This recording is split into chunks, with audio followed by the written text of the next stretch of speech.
So hello everybody. Today we will talk about the chapter Monopoly. So the chapter name is Monopoly. तो इस video में basic हम समझेंगे monopoly क्या होती है, उसके फीचर्स क्या होते हैं, देन मोनोपोली में क्या क्या बैरियर्स होते हैं, और उसके बाद हाउ डू वी डिस्क्राइब और how do we set the price, हम प्राइस डिस्क्रिमिनेशन कैसे करते हैं, और वी कैन से दैट कि प्रॉफिट प्रॉफिट कैसे हम डिटरमाइन करते हैं, प्रॉफिट डिटर्मिनेशन। ठीक है। तो सबसे पहले अगर मैं मोनोपोली की बात करूं फॉर इंट्रोडक्शन, तो मोनोपोली जो है ये दो वर्ड से मिलकर बना हुआ है। It is made up of two Greek words. पहला है मेरा मोनो, ठीक है, and second Greek word is polis. अगर मैं इसके प्लूरल की बात करूं तो it is polin, P O L I N, polin. ठीक है। तो जब मैं मोनो की बात कर रही हूँ तो मोनो वर्ड का मीनिंग होता है सिंगल, एंड पोलिस या फिर पोलिन वर्ड का मीनिंग होता है सेलर। ठीक है। तो these both combine to make it as single seller. तो मोनोपोली एक ऐसी मार्केट है जिसमें हमें सिंगल सेलर मिलते हैं। ठीक है। तो इस वर्ड की तो लिटरल मीनिंग हमें पता चल गई कि monopoly is a type of market where there is a single seller exist. ठीक है। तो एक ऐसी मार्केट जहां पे सिर्फ एक ही सेलर गुड्स को सेल कर रहा होता है। ठीक है। अगर मैं इसके डेफिनेशन की ओर जाऊं, व्हाट इज द डेफिनेशन, तो इसको आप डिफाइन कर सकते हो कि monopoly means a market where a single seller selling a product with no close substitute. इसके डेफिनेशन में हमारे पास दो पॉइंट्स आते हैं। पहली चीज तो सिंगल सेलर, ठीक है, एंड जो मेरी दूसरी पॉइंट है that is no close substitute. मतलब जो मेरी मोनोपोली होती है, सब्स्टिट्यूट, जो मेरी मोनोपोली होती है उसमें कोई भी क्लोज सब्स्टिट्यूट नहीं होती। जब भी हम माइक्रो पढ़ रहे होते हैं, we know there are types of good, जिसमें हमने पढ़ा है एक तो सब्स्टिट्यूट होता है और दूसरा मेरा कॉम्प्लीमेंट होता है। ठीक है। तो हमें कॉम्प्लीमेंट नहीं पढ़ना, कॉम्प्लीमेंट हटाओ। सब्स्टिट्यूट ऐसे गुड्स होते हैं जो basically same level of satisfaction और यूटिलिटी प्रोवाइड करते हैं। Just for example tea and coffee, they are close substitute. कि जब मेरी टी की प्राइसेस हाई हो जाएगी तो we will switch out to the coffee. There is a exception कि कुछ लोग नहीं एक्सेप्ट होंगे, but we are talking about substitute. तो मोनोपोली एक मार्केट होती है जिसमें सिंगल सेलर होते हैं and also there are no close substitute. ठीक है। जस्ट फॉर एग्जाम्पल मैं अगर ले लूँ रेलवेज, ठीक है, तो railways is a basic example of monopoly. कि अगर मैं इंडस्ट्री की बात करूं, मार्केट की बात करूं, तो मार्केट में रेलवेज इज अ मोनोपोली। मतलब इसके जो सेलर है वो है गवर्नमेंट, गवर्नमेंट इसको ऑपरेट करती है, वो सिंगल सेलर की तरह एक्ट करती है, and we have no close substitute related to the railways. अगर रेलवेज की बात करूं, मेरे को एक जगह से दूसरी जगह ट्रैवल करना है, तो हमें अगर मैं मोड ऑफ ट्रैवलिंग की बात करूं तो एयरवेज हो जाएंगे, रेलवेज हो जाएंगे, रोडवेज हो जाएंगे, बट रेलवेज को कोई भी सब्स्टिट्यूट नहीं कर पाएगा because railways are the cheaper. वो तो एक तो चीपर भी है, साथ ही साथ मतलब they are very easy mode of transportation, तो इसके कोई क्लोज सब्स्टिट्यूट नहीं है। तो अगर मैं मोनोपोली के डेफिनेशन के बारे में बात करूं तो मोनोपोली सिंपल मीनिंग अगर मैं देखूं तो monopoly is a type of market जिसमें there is a single seller with no close substitute, जिसमें सिंगल सेलर ऑपरेट कर रहा होता है मार्केट में, बट वहां पे जो गुड्स है, जो सेलर प्रोड्यूस करके सेल कर रहा होगा मार्केट में, उसकी कोई क्लोज सब्स्टिट्यूट नहीं होगी। ओके। अगर मैं थोड़ा और आगे बढ़ूं तो जैसे जो मेरे एक हमारे एक इकोनॉमिस्ट थे, एडविस फिशर, उन्होंने कहा है what is monopoly. So monopoly is a market with absence of competition. इस पॉइंट को नोट करना, मोनोपोली एक मार्केट है जहां पे एब्सेंस होती है कंपटीशन की। मतलब मार्केट में कंपटीशन ही नहीं होता, क्योंकि मैंने बताया कि क्योंकि यहाँ पे सिंगल सेलर है, तो जब सिंगल सेलर होगा तो कंपटीशन तो होगी नहीं ना। ठीक है। तो अगर मार्केट में कंपटीशन है it means it is not a type of monopoly, क्योंकि मोनोपोली मार्केट में हमेशा सिंगल सेलर होता है। ठीक है। तो मोनोपोली की जो मार्केट होती है there is a absence of competitor. ठीक है। Which creates a situation where a specific person और enterprise is only supplier of particular thing. ठीक है। मतलब ये एक ऐसी सिचुएशन क्रिएट करता है जहां पे जो एक सेलर होता है, ठीक है, या फिर कोई स्पेसिफिक पर्सन या इंटरप्राइज, वो मार्केट को ओन करते हैं, मार्केट में सप्लाई करते हैं ऐसे गुड्स को जो सिर्फ वही कर सके। There is no other person who can enter the market. ठीक है। तो मोनोपोली को अगर सिंपल टर्म्स में समझना चाहो तो monopoly is a type of market with single seller who operates the markets और sells the goods which has no close substitute. There is an absence of competition in the monopoly market. हम last में ये लिखेंगे। ठीक है। But अभी इतना तो क्लियर हो गया होगा कि व्हाट इज मोनोपोली, मोनोपोली होता क्या है, इसकी लिटरल मीनिंग क्लियर हो गई होगी मोनोपोली, और मोनोपोली का डेफिनेशन क्या होता है वो भी हमने समझ लिया। Now we will move forward कि what are the features of monopoly. ठीक है। Now we will move forward towards the features of monopoly. So what are the features of monopoly? Wait,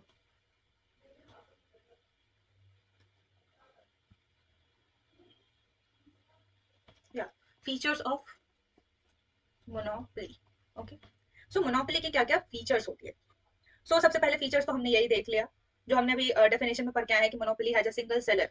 तो it is a type of feature, मतलब वो भी एक feature हो गया। पहला तो मेरा फीचर यही है कि मोनोपोली में सिंगल सेलर होते हैं। ठीक है। सेकंड फीचर हमने क्या देखा था? There are no close substitute, no close substitutes. ठीक है। So these are the features of monopoly जो मोनोपोली मार्केट में एक्चुअल मतलब प्रेजेंट होते हैं। If I talk about the third feature, so there is a restriction on the entry and exit, restriction on the entry and exit. Of the seller और we can say that of the competitor. So अगर मैं एक market, suppose मेरी एक market है, ठीक है, ये मार्केट है मेरी ऑयल की मार्केट है, या फिर ऑयल मतलब मैं यहाँ पे एक हेयर ऑयल की मार्केट ले रही हूँ, ठीक है। So I have a market of hair oil. मैंने एक रिसर्च किया, I have done a research, और उस रिसर्च में मेरे को बहुत सारी चीजों के बारे में पता चला कि मतलब मैंने एक ऐसे हेयर ऑयल को इन्वेंट किया, डिस्कवर किया, जिसमें बहुत सारी फीचर्स है कि वो हमारे हेयर्स को बहुत मतलब स्मूथ करता है, ब्राइटन करता है, स्ट्रॉन्ग करता है, हेयर फॉल रोकता है। We have multiple features in this hair oil, ठीक है। मेरे पास एक ऐसा फॉर्मूला आ गया जिससे मैंने हेयर ऑयल बना दिया, ठीक है, और मैं मार्केट में उसको सेल कर रही हूँ अपने कॉस्ट पे, अपने डॉलर पे, मतलब मैं अपना प्राइस सेट कर रही हूँ कि ये हेयर ऑयल मेरे को कितना बेच मतलब कितने रुपीज में या फिर कितने प्राइस में सेल करना है मार्केट में। सपोज मैंने कॉस्ट किया कि 100 ml की बॉटल मैं सेल करूंगी $72 में, ठीक है। तो ये जो मेरी मार्केट मैंने क्रिएट की है, I am the only seller, क्योंकि जो हेयर ऑयल बहुत सारी कंपनीज बना रहे होंगे, ठीक है, बट ये सारे फीचर्स जो मेरे हेयर ऑयल में मिलते हैं वो किसी दूसरे पर्टिकुलर हेयर ऑयल में नहीं मिलेंगे, ठीक है। तो मैं एक मोनोपोली क्रिएट कर रही हूँ, जो जो अब जो मेरे बायर्स होंगे वो सारे मेरे पास आएंगे, बिकॉज मेरे हेयर ऑयल में बहुत सारी फीचर्स है जो उन्हें चाहिए होंगी। तो I will create a monopoly. It's just an example, hair oil is not an example of monopoly, ठीक है।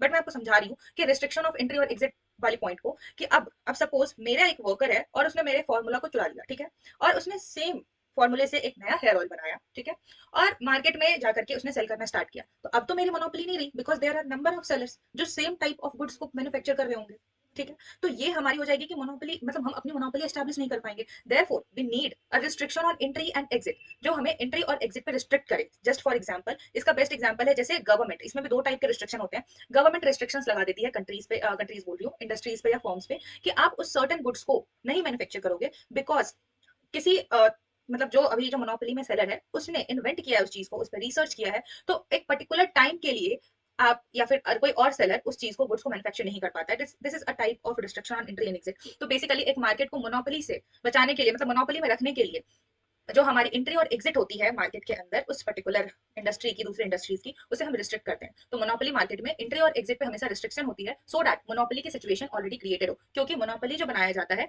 दिस इज बेसिकली, मोनोपोली बनाने के भी कई तरीके होते हैं, जैसे किसी ने रिसर्च किया, किसी ने इन्वेंशन किया, किसी ने मोनोपोली बाय फोर्स लिया, किसी के पास बहुत ज्यादा कैपिटल सोर्स है तो उससे, तो देयर आर मल्टीपल सोर्सेज, तो there is a restriction on entry and exit in monopoly market.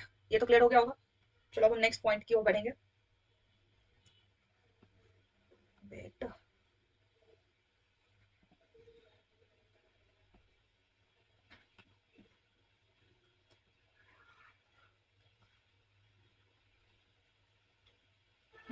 जो मेरी फोर्थ फीचर है, so fourth feature is basically price discrimination. Price discrimination, ठीक है। अब सपोज मैंने एक मार्केट क्रिएट किया, मैं ही सिंगल सेलर हूँ, ठीक है, मैंने एक मार्केट क्रिएट किया और मैं ही सिंगल सेलर हूँ, मेरी मार्केट है स्टेशनरी की, ठीक है। अब मैं क्या कर रही हूँ, मेरे पास एक बहुत रिच इंसान आया और उसने बोला कि मेरे को स्टेशनरी चाहिए, तो मैंने उसे दे दिया सपोज अप्रोक्स 10,000 डिमांड की है जस्ट फॉर कॉपीज, ठीक है। उस पर्सन ने मेरे को 10,000 रुपीज दे भी दिए, और मैंने मतलब बेसिकली मैंने एक्सचेंज कर लिया, मार्केट का ये काम है, मैंने कर लिया। अब मेरे पास दूसरा पर्सन आता है, ठीक है, which is not so much rich, but उसने उसे भी कॉपीज चाहिए, ठीक है, और मैंने उसे कॉपी सेल आउट कर दी 1,000 रुपीज पे, और उसने भी परचेज कर लिया। तो बेसिक मैं ये कहना चाहती हूँ कि मोनोपोली जो होती है, मोनोपोली में एक ही सेलर होता है, सिंगल सेलर, और वो अपने अकॉर्डिंग प्राइसेस को एडजस्ट कर सकता है, which is known as price discrimination. कि प्राइस कैसे एडजस्ट करेंगे, प्राइस डिस्क्रिमिनेट करते हैं अलग अलग बायर्स के लिए। ये जरूरी नहीं है कि हर बायर्स के लिए सेम प्राइस हो, तो वो मोनोपोली के जो सिंगल सेलर होते हैं वो अपने अकॉर्डिंग प्राइस को चेंज करते हैं, they are the price setter, ठीक है। तो अगर उन्हें दिख रही है कि जो सामने जो पर्सन है जो खरीदने आया है, दे हैव बार्गेनिंग पावर्स, वो बार्गेन कर सकते हैं, दे हैव वो पे कर सकते हैं, तो उनके अकॉर्डिंग प्राइस चेंजेस होती है। सो मोनोपोली मार्केट में प्राइस डिस्क्रिमिनेशन हमें देखने को मिलता है, ठीक है, क्योंकि जो सिंगल सेलर होते हैं वो अपने अकॉर्डिंग प्राइस को चेंज करते रहते हैं, और जो बायर्स होते हैं तो बायर्स के अकॉर्डिंग, मतलब बायर्स के लिए वो डिफरेंट डिफरेंट प्राइसेस पे भी अपने गुड्स को सेल करते हैं, ठीक है। अगर मैं नेक्स्ट फीचर्स की बात करूं, तो जो हमने अभी तुरंत देखा है प्राइस मेकर, तो मोनोपोली मार्केट में जो सिंगल सेलर होते हैं they are the price maker. वहां पे मोनोपोली में जो सेलर होते हैं वो प्राइस खुद एडजस्ट करते हैं, प्राइस खुद सेट करते हैं कि अगर मैंने एक यूनिट प्रोड्यूस किया है किसी गुड का, तो मैं उस यूनिट को कितने प्राइस पे सेल करूंगी मार्केट में, this will be decided by me only, ठीक है। तो जो मोनोपोली मार्केट होती है उसमें सेलर प्राइस को खुद डिसाइड करते हैं, they can discriminate the price, वो अपने प्राइस को चेंज भी कर सकते हैं बायर्स के लिए, ठीक है। There is a restriction on entry and exit, क्योंकि मोनोपोली को मोनोपोली में रखने के लिए हमें एंट्री और एग्जिट पे रिस्ट्रिक्शन लगानी होगी, ठीक है। उसके बाद मोनोपोली मार्केट में कोई भी क्लोज सब्स्टिट्यूट नहीं होते, क्योंकि मार्केट में बेसिक हम एक ही गुड्स की बात कर रहे होते हैं जिसके पास कोई क्लोज सब्स्टिट्यूट नहीं है। अगर किसी गुड्स की क्लोज सब्स्टिट्यूट है तो हम मोनोपोली स्टैब्लिश नहीं कर पाएंगे, और मोनोपोली में हमेशा सिंगल सेलर होता है। These are the features of monopoly, ठीक है। Is it clear? अभी तक हमने क्या क्या कवर किया कि मोनोपोली होता क्या है, what is the literal meaning of monopoly, monopoly के डेफिनेशन को हमने क्लियर कर लिया, देन हमने फीचर्स को क्लियर कर लिया। Is it clear? Okay, so basically अब थोड़ा सा हम, जैसे हमने यहाँ पे देखा ना कि restriction on the entry and exit, तो थोड़ा हम गवर्नमेंट अप्रोच की ओर बढ़ेंगे कि why what are the reasons behind the emergence of monopoly, monopoly establish कैसे हो सकती है. So now we will move towards the reasons of emergence of monopoly, कि मोनोपोली एक्चुअली में मार्केट में एग्जिस्ट करती कैसे है, मोनोपोली. ठीक है, तो इफ आई टॉक अबाउट, मैं पहले रीजन की बात करूं, अरे यार,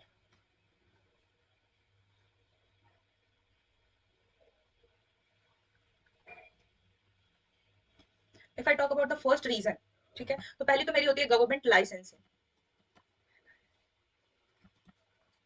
तो अगर मुझे मोनोपोली स्टैब्लिश करनी है तो मुझे गवर्नमेंट से लाइसेंस लेना होगा कि मैं इस पर्टिकुलर गुड्स या फिर पर्टिकुलर सामान जो मैं प्रोड्यूस कर रही हूँ, जो मार्केट में मैं सेल करना चाहती हूँ, उसकी लाइसेंस मुझे गवर्नमेंट से लेनी पड़ेगी. There is a need to take approval from the government. फिर सेकंड जो रीजन है जिससे मोनोपोली की इमरजेंस होती है, दैट इज पेटेंट राइट.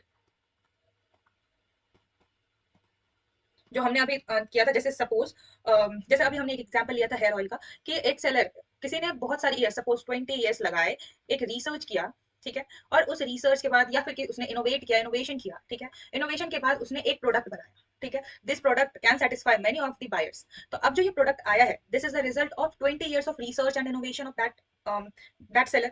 तो उसके पास पूरी राइट है that he can establish a monopoly in the market, क्योंकि उसने 20 ईयर्स लगाए हैं अपने प्रोडक्ट के रिसर्च और इनोवेशन में. ठीक है, अगर कोई दूसरी कंपनी आती है और उन्होंने इनके फॉर्मूले को ले लिया या फिर इनके फॉर्मूले से मिलता जुलता कोई नया फॉर्मूला, नया प्रोडक्ट निकाल दिया मार्केट में, तो उनकी जो 20 ईयर्स की मेहनत है वो तो बर्बाद हो जाएगी. दैट्स वाई जो पेटेंट राइट्स होती है वो दी जाती है, जो सिंगल सेलर्स होते हैं, जो सेलर्स होते हैं मोनोपोली को, उन्हें पेटेंट राइट्स दी जाती है. सो पेटेंट राइट आर बेसिकली, जो कुछ कंपनीज होती है जो रिसर्च करती है, इनोवेट करती है, उनके पास प्रिविलेज दी जाती है. Privilege, you know what is privilege? So उनको प्रिविलेज दी जाती है कि they can sell this product for 10 years और 20 ईयर्स इन द मार्केट. मतलब मार्केट में हम एंट्री और एग्जिट पे बैरियर लगा दे रहे हैं कि आप 20 ईयर्स के लिए, 10 ईयर्स के लिए, 5 ईयर्स के लिए आप इस प्रोडक्ट को, आप ही इस प्रोडक्ट को मार्केट में सेल करोगे. So this is known as patent right.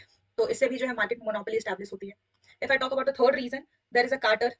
ठीक है, oh sorry, wait, there is a cartel, yeah. So अब what is cartel? So basically इसको कैसे समझाऊं, जैसे सपोज यहाँ पे एक कंपनी है, देर आर फ्यू कंपनीज, वो सब एक दूसरे के साथ ज्वाइंट हो जाए और वो एक मेजोरिटी बना ले, वो एक, मतलब वो एक सिंगल सेलर की तरह एक्ट करे. ठीक है, तो this is known as cartel, कि कंपनीज वहां पे अलग अलग कंपनीज है but they are producing same goods. ठीक है, और वो सब एक मेजोरिटी की तरह एक दूसरे से जुड़ जाए और सिंगल सेलर की तरह एक्ट करे टू इंक्रीज द प्रॉफिट. ठीक है, ये सभी क्या करें, अपने प्राइसेस को फिक्स कर ले. ठीक है, तो जैसे सपोज मैं जस्ट एग्जांपल दे रही हूँ, ये जो कंपनी सी है, ये भी जो है मार्केट में हेयर ऑयल प्रोड्यूस कर रही है. ये जो कंपनी सेकंड C2 है, वो भी मार्केट में हेयर ऑयल प्रोड्यूस कर रही है, और ये C3 भी मार्केट में हेयर ऑयल प्रोड्यूस कर रही है. ठीक है, अब ये जो कंपनी, फर्स्ट कंपनी है, उसने अपनी प्राइसेस रखी 100 रुपीज पर 100 ml. ठीक है, अब जो कंपनी 2 है, उसने भी सेम प्राइस रखी 100 रुपीज फॉर 100 ml. और जो थर्ड कंपनी है, उसने भी सेम प्राइस रखा 100 रुपीज फॉर 100 ml. ठीक है, तो ये तीनों कंपनी जो सेम गुड्स प्रोड्यूस कर रही है, हेयर ऑयल का प्रोडक्शन हो रहा है यहाँ पे. ठीक है, और उसकी जो प्राइसेस है, they are also same 100 rupees for 100 ml. ठीक है, तो अगर a group of companies which manufactures और सप्लाईज सेम गुड, और उसकी जो प्राइसेस होती है उसको भी वो फिक्स कर ले, so that they can increase their profit, वो अपने प्रॉफिट को इंक्रीज कर सके. So this is an example of cartel. ठीक है, so basically what is cartel? Cartel is a group of separate companies that agree to increase profit by fixing prices and not competing with each other. मतलब ऐसा नहीं है कि ये companies एक दूसरे से compete कर रही है कि नहीं, मैं अपने मार्केट में मोनोपोली स्टैब्लिश करूंगी या फिर मैं अपने गुड्स को ऐसा वैसा. ठीक है, तो ये कंपनीज आपस में compete नहीं करती, ये बेसिक अपने प्राइसेस को फिक्स कर देती है. तीनों कंपनीज, जितने भी नंबर ऑफ कंपनीज होते हैं, वो गुड्स सेम गुड होते हैं, बट उस गुड्स की जो प्राइसेस होती है उसको वो फिक्स कर लेती है. कंपनी 1 भी उसी प्राइस पे ऑपरेट कर रहा होता है, कंपनी 2 भी उसी प्राइस पे ऑपरेट कर रहा होता है, और कंपनी 3 भी उसी प्राइस पे ऑपरेट कर रही होती है. तो बेसिक जब अ ग्रुप ऑफ सेपरेट कंपनी जुड़ती है या फिर कह लो अपने गुड्स के प्राइसेस को फिक्स कर देती है to increase the profit, the overall profit, तो उसे हम लोग बोलते हैं कार्टेल. एक दूसरे के साथ कंपीट नहीं करती है बल्कि मार्केट में एंटर करती है just taking as a monopoly. ठीक है, अपने प्राइसेस को फिक्स करके, तो that is a cartel. Now moving toward fourth reason of emergence of monopoly. तो ये तो बहुत बेसिक रीजन है, control over the raw material. Control over the raw material. Wait, मेरे को इसको क्लियर ऑफ करने दो.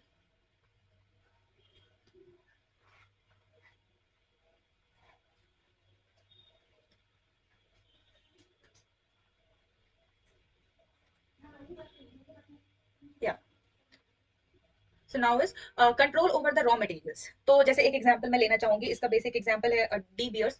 सो वो क्या करती है, जो हमारी मार्केट है या फिर जो हमारी वर्ल्ड है, वर्ल्ड के इकोनॉमी में, वर्ल्ड के मार्केट में वो 90% ऑफ ऑयल प्रोडक्शन को, सॉरी सॉरी डायमंड प्रोडक्शन को, 90% ऑफ डायमंड जो है वो अपने अंडर रखती है। तो बेसिकली जब हम रॉ मटेरियल्स को कंट्रोल करने लगे कि जो रॉ मटेरियल्स आएगी वो मेरे ही कंपनी के अंदर आएगी, मेरे इंडस्ट्री के अंदर आएगी, तो दैट इज अ पार्ट या फिर that is the basic reason of emergence of monopoly. क्योंकि कोई दूसरी कंपनी को, मतलब सपोज अगर मैं डायमंड की ही बात कर रही हूँ, तो डायमंड का जो वो खान होता है, ठीक है, माइंस होते हैं। सो ये जो माइंस होते हैं, अगर मैं माइंस पे ही ऑपरेट कर लूँ, मतलब माइंस को ही अपने अंडर ले आऊँ, ठीक है, जो 90% माइंस है या फिर मोस्टली जो माइंस है वो मेरे अंडर आ जाए, तो फिर जो दूसरी, जो मेरी कॉम्पिटिटर्स आने वाले होंगे, जो दूसरे सेलर्स होंगे, तो उनके पास तो रॉ मटेरियल का एक्सेस ही नहीं होगा। तो जब एक्सेस ही नहीं होगा तो how can they compete in the market.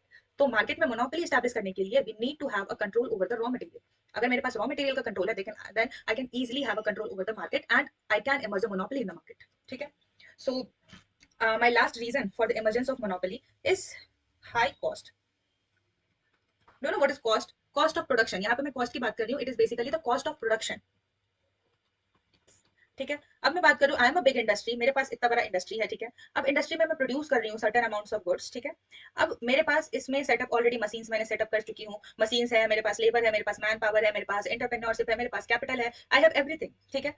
तो मेरे पास जो कॉस्ट लगनी चाहिए, we have fixed cost and variable cost, तो मैंने ऑलरेडी फिक्स्ड कॉस्ट इसमें ऑलरेडी लगा दिया है, ठीक है। तो अब जो मैं प्रोड्यूस करूंगी कोई भी गुड्स, तो उसमें जो मेरी कॉस्ट आएगी, इट विल डिक्रीज बेसिकली। तो कोई भी गुड्स को प्रोड्यूस करने के लिए वी हैव टू पे the high cost of production, ठीक है। जो ये जो इंडस्ट्री है, जो मार्केट में सबसे पहले आती है, हमेशा ऐसा मोनोपोली में देखा गया कि जो सबसे पहले एंटर करती है मार्केट में, दे एस्टैब्लिश अ मोनोपोली बिकॉज उन्होंने पहले ही जो कॉस्ट ऑफ प्रोडक्शन है उसे बीट कर दिया है, क्योंकि उन्होंने पहले ये सारी कॉस्ट ऑलरेडी अपने प्रोडक्शन में इनकर कर चुके हैं। सो अब उन्हें कॉस्ट कम पे करने की जरूरत है। देयर इज हाँ, मतलब बेसिक उनके पास नीड नहीं है उतनी कॉस्ट ऑफ प्रोडक्शन पे करने की। तो अगर कोई दूसरे सेलर आते हैं या फिर इनके कॉम्पिटिटर आते हैं, तो उनको भी तो इन हाई कॉस्ट से गुजरना पड़ेगा। तो there is a high cost of production, और दूसरे सेलर के पास इतनी इन्वेस्टमेंट नहीं होती, इतना एंटरप्रेन्योरशिप नहीं होते जो उस मार्केट में वो इंटर कर सके, ठीक है। तो एक हाई कॉस्ट भी एक बैरियर की तरह एक्ट करता है, और कह सकते हो इमरजेंस ऑफ मोनोपोली की तरह एक्ट करता है, क्योंकि ये जो हाई कॉस्ट है वो जो स्टार्टिंग में इनिशियल लेवल पे जो इंडस्ट्री थी वो ऑलरेडी पे कर चुकी है, and now they are operating and they are getting the profit. तो अब उन्हें प्रॉफिट में मिल रहा है, दैट्स व्हाई वो अपने प्रोडक्ट को मोनोपोली एस्टैब्लिश कर चुकी है। बट जो अब नए कंपनीज आएगी, तो उन्हें इन हाई कॉस्ट से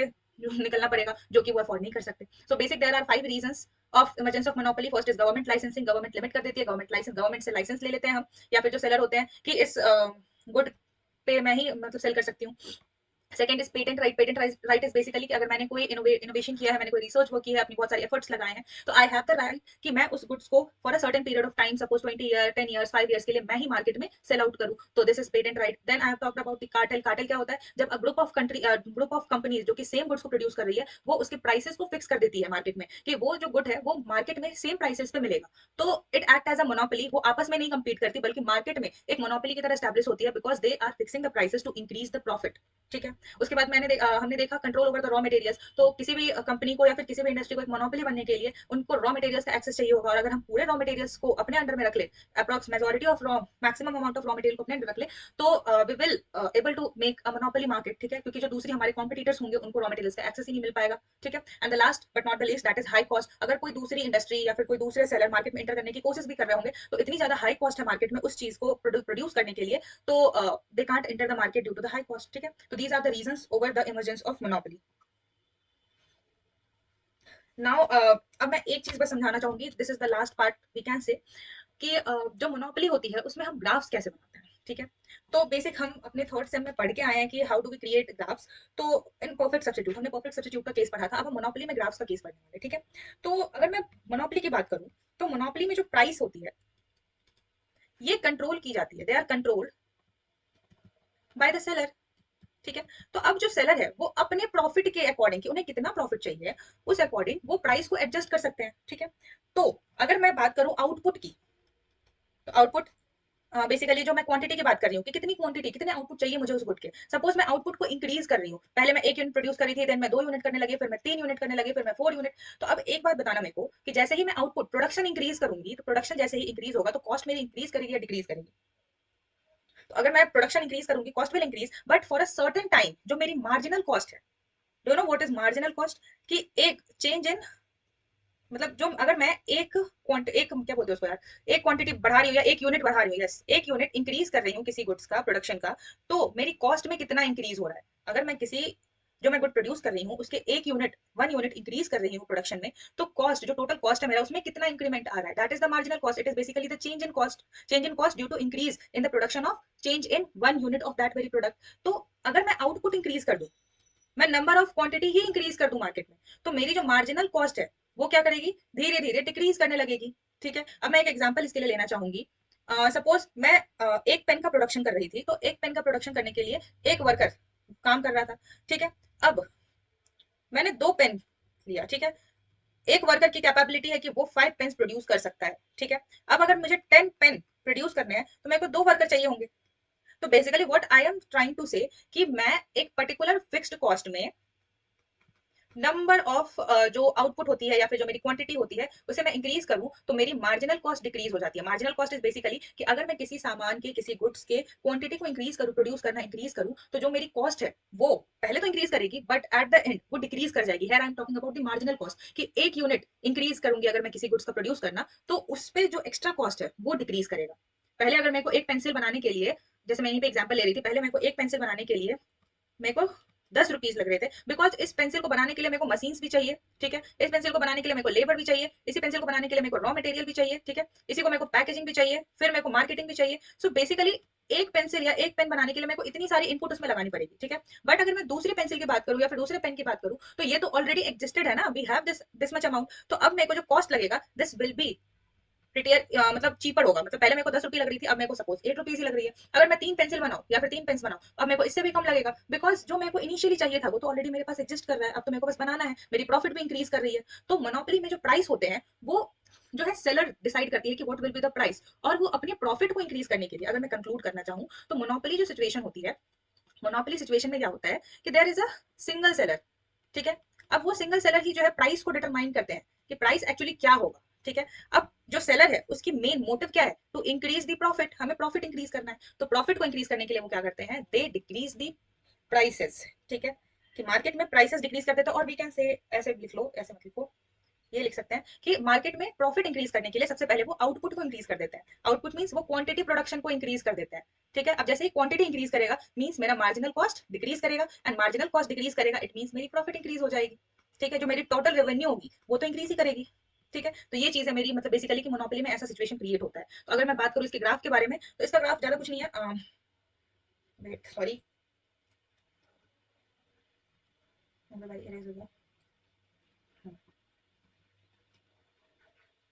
सपोज मैंने एक ग्राफ बनाई, this is X and Y, यहाँ पे मैंने क्वांटिटी लिया, यहाँ पे मैंने प्राइसेस ली। ठीक है, दिस इज माय ओरिजिन। ठीक है, तो मार्केट में जो मेरी डिमांड कब होगी, डिमांड कैसी होगी, डाउनवर्ड स्लोपिंग, इसको मैं डिमांड लिख रही हूँ। बेसिकली ये प्राइसेस, मतलब बेसिकली डिमांड का क्या होता है, डाउनवर्ड स्लोपिंग। ऐसे जैसे मेरी प्राइस इंक्रीज करेगी क्वांटिटी डिक्रीज हो जाएगी। और जो मेरी मार्जिनल रेवेन्यू होगी वो क्या होगी, पहले तो मतलब वो डिक्रीज करेगी और वो नेगेटिव हो जाएगी इस तरीके से, this will be my marginal revenue. ये नेगेटिव क्यों हुआ, बिकॉज जो मेरी मार्जिनल रेवेन्यू है वो डिक्रीज करेगी as we increase the output. अगर मैं आउटपुट को इंक्रीज कर रही हूँ, क्वांटिटी प्रोडक्शन इंक्रीज कर रही हूँ, तो मेरी मार्जिनल रेवेन्यू डिक्रीज कर जाएगी। ठीक है, और वो नेगेटिव चली जाएगी। तो इसको हम टेबल के थ्रू भी हम समझ सकते हैं, that we will do in our next video. ठीक है, तो बेसिकली इस वाले पे ARMR ले लो। ठीक है, और ये हो गया मेरा क्वांटिटी। तो ये मेरी मोनोपोली की सिचुएशन में कैसे डिमांड और मार्जिनल रेट, मतलब मार्जिनल रेवेन्यू बनती है, वो मैंने दिखाया कि डिमांड की लाइन डाउनवर्ड स्लोपिंग होगी और जो मार्जिनल रेवेन्यू होगा वो जस्ट हाफ होता है। पता है, ये अगर डिमांड है मेरी तो मार्जिनल रेवेन्यू और डिमांड के बीच का जो डिस्टेंस है वो हाफ होता है। अगर मैं इसको इंटरसेप्ट के थ्रू बताना चाहूँ तो सपोज मतलब ये एक टाइप का जनरल रूल ही समझ लो। मेरी डिमांड कर्व की इक्वेशन दी गई है मेरे को 10 - 2Q। ठीक है, ये मेरी डिमांड की इक्वेशन है। अब मेरे को अगर मार्जिनल रेवेन्यू की इक्वेशन निकालनी है तो मेरी इंटरसेप्ट सेम होती है, 10 का 10 रहेगा, बट ये जो 2 है ना वो डबल हो जाएगा, दैट इज 4Q। तो ये मेरी मार्जिनल रेवेन्यू की आ जाती है। ठीक है, तो मार्जिनल रेवेन्यू और डिमांड में जस्ट हाफ का डिफरेंस होता है, बेसिकली डबल हो जाती है इंटरसेप्ट, मतलब ये जो मेरी स्लोप है। ठीक है, तो स्लोप डबल हो जाती है मार्जिनल रेवेन्यू में। डिमांड का अगर तुम्हें दिया हुआ है, डिमांड की इक्वेशन गिवन है, तो इंटरसेप्ट सेम रखो और जो स्लोप है, जैसे ये मेरी स्लोप है 2 तो वो डबल हो जाएगी। अगर मैं मेरी डिमांड होती है सपोज 20 - 5Q, तो मेरी MR की इक्वेशन क्या बन जाती, ये इंटरसेप्ट सेम होगी, -5 का डबल हो जाएगा 10Q। ठीक है, तो ये मेरी मार्जिनल रेट बन जाएगी, मार्जिनल रेवेन्यू। तो इसका स्लोप डायरेक्ट डबल होता है। तो ऐसे तुम फॉर्म कर सकते हो। तो ये मोनोपोली के सिचुएशन में मैंने मार्केट को क्रिएट किया। अब इसमें हम नेक्स्ट वीडियो में जानेंगे हाउ टू, मतलब बेसिकली जो मार्जिनल कॉस्ट है, फिर एवरेज टोटल कॉस्ट को ड्रॉ करेंगे, उसके बाद प्रॉफिट डिटरमाइन करेंगे। ठीक है, तो आज के वीडियो में अगर मैं समराइज करूँ तो हमने क्या क्या देखा, we have seen what is monopoly. Monopoly क्या होता है, अगर इसके लिटरल मीनिंग पे जाओ तो मोनो और पोलस, सिंगल सेलर। ठीक है, इसकी डेफिनेशन हमने समझ ली व्हाट इज। उसके बाद उसमें कॉम्पिटिटर्स नहीं होते, सिंगल सेलर होता है, प्राइस जो है वो उसके बाद हमने उसकी फीचर्स के बारे में बात किया कि फीचर क्या होती है मोनोपोली की। तो हमने 5 to 6 फीचर्स पढ़े। कि उसमें सिंगल सेलर होता है, प्राइस डिटरमाइन जो है सेलर ही करती है, वहाँ पे जो नो फ्लो सब्स्टिट्यूट होते हैं, कंपटीशन नहीं होता मार्केट में, ठीक है। तो ये सब हमने फीचर्स में देखा। फिर हमने देखा what are the reasons for monopoly, ठीक है। तो रीजंस भी देख लिया हमने, रीजंस फॉर मोनोपोली क्या क्या होते हैं, कैसे मोनोपोली स्टैब्लिश होती है, कैसे गवर्नमेंट मतलब गवर्नमेंट लाइसेंसिंग हो गया, फिर पेटेंट हो गया, कार्टेल हो गया, उस ठीक है। उसके बाद हमने देखा how to create the graph of monopoly, basic demand के मतलब डिमांड का जो इक्वेशन है और मार्जिनल रेवेन्यू का इक्वेशन है, दोनों में क्या डिफरेंस है वो भी हमने देख लिया। So that's all for today's video, thank you. Next part में हम कवर करेंगे प्रॉफिट मैक्सिमाइजेशन को, ठीक है।